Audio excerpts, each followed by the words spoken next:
Իդեպ նույնը նաև իրենց կողմից են ասում ներողություն մի հատ հարց քննարկություն Ըստ երկրորդ նախագահի թիմակիցները կարծես թե ձեզ է մեղադրում Նիկոլ Փաշինյանի իշխանություն բերելու համար։ Հիմա այս դուք այդ մեղքը այսպես ասեմ, հա, ընդունում եք թե չէ կամ այս տարիների հերվից որ նայում եք իսկապես դուք կարող եք այդ ամենին դեմնարնել չի ստացվել եւ ինչու են ով է բերել Նիկոլին, ինչու է այդ հարցը հիմա դարձել ակտուալ եւ ինչ կտա դրա պատասխանը։ Իմ գործընկերոջը լրացնեմ պարոն նախագահ։ Մի լրացրեք, որովհետեւ ես ասացի որ 18 թվականի մասին ես հիմա չեմ խոսել, որ տևական ժամանակ չեմ խոսել։ Հարություն ասում է Նիկոլ Փաշինյանը Միքայել Մինասյանի ձեր փեսայի մարտն էր, եղել է աջակցություն կողմից, բայց հետագայում ըստ այդ կոնտրոլից դուրս եկել։ Եղել է աջակցություն թե ինչքան ուզում եք սադրեք, ես 18 թվականի մասին այլևս չեմ խոսել։ 18-ից ուզում եք արեք։ 18-ից դուրս փելմա բարձրաձայն գոռացեք, որ ես եմ բերել այսօրվանին։ Խնդրել եմ որ գա, օգնել եմ որ գա։ 18-ից հետոյի մասին մի հարց։ Ես ասեմ այդ պարագայում ես մազոխիստ եմ, էլի։ Իհարկե, ուզել եմ որ գա։ Բայց ձեզ պարոն Սարգսյան, ձեզ համար պարզ է թե ինչու ձեզ մերժեցին, բայց 18 թվի մերժեցին ձեզ, բայց նստեցրին Քոչարյանին։ Այդ հարցը իրենց մոտ առաջանում է, ասում է, հիմա էլ էլի թիրախավորել են իրենց ավելի։ Այսինքն կարծում եմ դու եւ այդ թիրախավորողները ուրախ կլինեիք, հա, որ ես էլ նստածել եմ։ Ես որևէ մեկի բանտարկությամբ ուրախ չեմ, հատկապես եթե չգիտեմ մեղադրանքը։ Բա ինչու ես այդպեսի հարցեր տալիս, վայ ջան։ Իսկ այսինքն ինչա, մեծ հերոսություն է մի տարի նստելը։ Բա իմ գործընկերները որ նստած են, տարիներով նստել են, Արմեն Աշոտյան երևի արդեն 2 տարին անցնում է, այդ որ ես տարիներով դատարանի դռներին քարշ եմ գալիս։ Այսինքն այդ ինձ ինչա, իշխանությունները ինձ ռեկլամ են անում։ Ինչու Արմեն Աշոտյանն է նստած։ Ի վերջո ձեր դեմ են պայքարում այդ մարդիկ հարցում են, Սերժ Սարգսյանի դեմ եք պայքարում, մեղավոր Արմեն Աշոտյանն է։ Բայց դա ինչու ես ինձ հարցում, դու հնարավորություն ունես այդ հարցը տալ այն մարդկանց, ովքեր այդ process-ները կառավարում են։ Ձեր թիմակիցներից շատ են դժգոհ, որ Քոչարյանն ենք ընտանիքով ձեզ են մեր չարաշահում ես այն վերաբերյալ։ Իշխանությունները պարոն նախագահ չեն արձագանքում Ալիևին, խուսափում են Ալիևին արձագանքելուց։ Հիմա Ալիևը հերթական պահանջների լեզվով է խոսել Արևմտյան Ադրբեջանի մասին, Արևմտյան Ադրբեջանի բնակիչների վերաբնակեցման մասին։ Ինչու արձագանքներ չկան Հայաստանի Հանրապետությունից եւ այդ կեղծ թեզերը ինչու չեն կանխվում այսօր։ Ես չգիտեմ, ես չեմ կարող ենթադրել, թե ինչու Հայաստանի Հանրապետության կառավարիչները չեն արձագանքում։ Մի բան կարող եմ ենթադրել, որ չեն արձագանքում, որպեսզի մեղմեն երևի հարևան երկրի նախագահի զայրույթը կամ դուր գան, որպեսզի նա ինչ ասեմ, բարի գործեր անի իրենց համար։ Ինչ գործեր։ Դե ինչ գործեր, չգիտեմ։ Երևի իրանք ուզում են ինչ-որ համաձայնագիր ստորագրել, որի մասին հանրությունում տեղյակ չի։ Իմիջիայլոց, երբ խոսում ենք impeachment-ի մասին, ձեզ որ ինչի է տակրում, բա ինչու է մեր դիրքորոշումը այդպիսին։ Նախ ասեմ հետևյալը, որ 2021 թվականին ես երբեք եւ որևէ տեղ չեմ ասել, որ մենք չենք գնալու ընտրությունների։ Այո, ես դեմ եմ եղել ընտրություններին, բայց ոչ թե դա փաստարկելով որպես ընտրությունները լեգիտիմացնելու քայլ, այլ ես շատ հստակ ասել եմ, որ ես խորապես համոզված եմ եւ իմ այդ համոզմունքը հիմնված է քաղաքական դաշտ եւ ժողովրդի տրամադրությունները ուսումնասիրելու վրա, որ միանշանակ այսօրվա կառավարիչը հաղթելու է այդ ընտրություններում, հաղթելու է եւ դառնալու ենք մենք մասնակիցը կապիտուլյացիայի լեգիտիմացման եւ միջազգային հանրությունը մեզ հայ ժողովրդին մեղադրելու է այդ կապիտուլյացիայի համար, ասելու է, որ ժողովուրդը թեև կապիտուլացվել է Հայաստանը, բայց վստահում է այսօրվա կառավարիչին,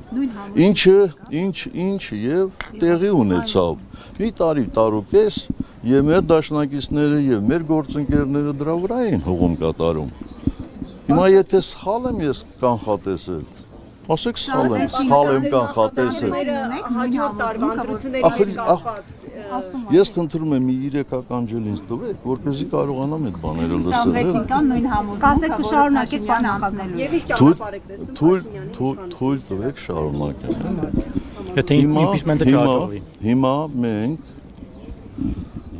ասում ենք պաշտպանում ենք impeachment-ը, ելնելով հետևյալ հանգամանքներից։ Մենք, այսինքն ես նկատի ունեմ հավաքական ընդդիմությունը, առնվազն 5 տարի հայտարարում ենք, որ այսօրվա կառավարիչների 1 օր ավել մնալը իշխանության վնասում է Հայաստանի Հանրապետության շահերին։ Այդպես է, թե այդպես չի, ասել ենք, թե չենք ասել։ Խնդրում եմ, ասեք, եթե չենք ասել, ասեք չեք ասել, ասել ենք։ Իսկ այդ ինչ պատահեց, որ հիմա էլ ասում ենք, չէ, մի տարի սպասենք, մինչև ընտրությունները գա։ Լավ։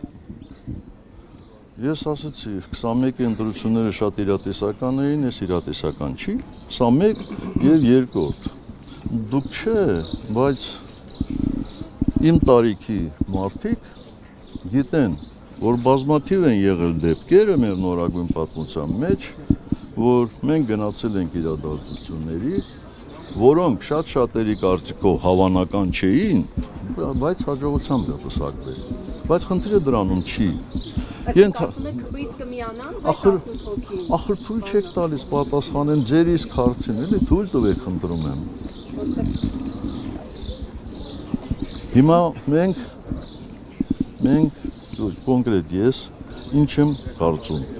Եկեք այս հարցին նաև երկխոսությամբ փորձենք պատասխանել, էլի։ Ինչ եք կարծում, հնարավոր է այս մի տարվա ընթացքում այսօրվա Հայաստանի կառավարիչները կատարեն մի քայլ, որը շատերի համոզման, չեմ ասում բոլորի, վնասակար կլինի Հայաստանի համար։ Օրինակ, կարող է մի քանի ամիս հետո այս կառավարիչները մի թուղթ ստորագրեն եւ ասեն Հայաստանից հանում ենք ռուսական սահմանապահներին, Հայաստանից հանում ենք ռուսական բազան, մեր անվտանգությունը արդյոք դրանով կամրապնդվի։ Սա մի հանգամանք, դուք, հատկապես դուք կարող եք դա քիչ հավանական համարել, չէ՞, բայց ավելի լավ, ուրեմն ես ճշմարտություն եմ ուրեմն ես ասում։ Իրանք Արցախն են հանձնել, պարոն Սարգսյան, ու ոչինչ տեղի չի ունեցել հետո։ Այդ մեկ, բա հենց այդ եմ ասում, որ տեղի չի ունենալու։ Վայ, ուշադիր հետևի, խնդրում եմ ասածից։ Երկրորդ, լավ, դա ուրիշները, ոչ այստեղ հավաքված լրագրողները կարող են համարել քիչ հավանական։ Իսկ ինչ եք կարծում, ավելի շատ հավանական է, թե հավանական չի, որ տեսանել է ապագայում, այսինքն ամիսների ընթացքում այս կառավարիչները ստորագրեն իրենց ասած խաղաղության համաձայնագիրը։ Կարծում եմ ավելի հավանական է, չէ՞ որ դա կանեն։ Իսկ մենք գիտենք ինչ է այդ համաձայնագրում գրած։ Չգիտենք որևէ մեկս, ճիշտ է։ Իսկ հավանականությունը շատ է, թե քիչ, որ այդ համաձայնագրում Հայաստանի համար բացասական ավելի շատ կլինի, քան դրականը։ Հավանական է, չէ՞։ Իսկ լավ, եթե այդպես է, դες ստորագրելուց հետո նույնիսկ եղան ընտրություններ եւ ընդդիմությունը հաղթեց։ Ընդդիմությունը կարողանալու է շատ հեշտ ճանապարհով այդ համաձայնագիրը իջիկ դարձնել։ Բա հետո դրանից հետո ինքներս մեզ չենք մեղադրելու, այս մի տարի անգործության մատնվեցինք, մենակ սկսեցինք քննադատել սրանց։ 7 տարի է մեղադրում, պարոն Սարգսյան։ 7 տարի, բա տեսնում ես։ Բա տեսնում եք։ Շնորհակալ եմ համաձայն լինելու եւ ներողություն։ Միգուցե այս կետն էլ դուք քիչ հավանական համարեք, բայց կարծում եմ, որ հավանական է, չէ, որ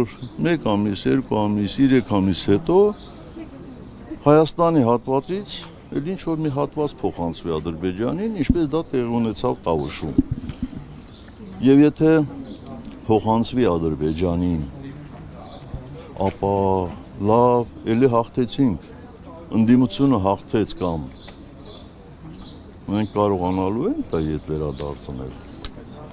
Այսինքն դա լինելու է, չէ՞, ոնց են ասում, Էդոն Շարմազանով շատ ավելի լավ գիտի, կազուսբելի են ոնց որ դրան ասում, դա հիմնավոր պատճառ կլինի, չէ՞, եթե մենք փորձենք դա ետ վերադառնել ու Ադրբեջանը մեզ հետ, բա ինչ ենք անելու էլի, ասելու ենք դե ոչինչ, ջհանդամը, Ղարաբաղը հանձնեցինք, Արցախը տվեցինք, Հայաստանից տարածքներ տվեցինք, դե դրանց համեմատ ինչ է մի հատ անկլավ, հետ էլ տանք բրցնենք, էլի մենակ իշխանապողություն լինի,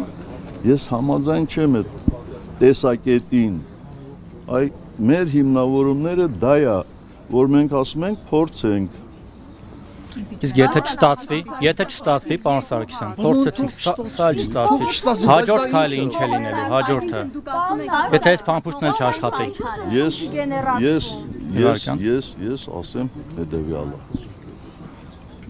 Կարծում եմ, գոնե այս վերջին ամսվա ընթացքում շատ ուշադիր եք եղել բոլոր հայտարարություններին եւ հայտարարություններից մեկը վերաբերում էր նրան, որ նախորդ բոլոր շարժումները իրենք են համակարգել։ Այսինքն մենք էլ տենց կողքից բան ենք եղել, էլի, հարսանքավոր ենք եղել, իրանք խավորն են եղել, մենք էլ հարսանքավոր ենք եղել։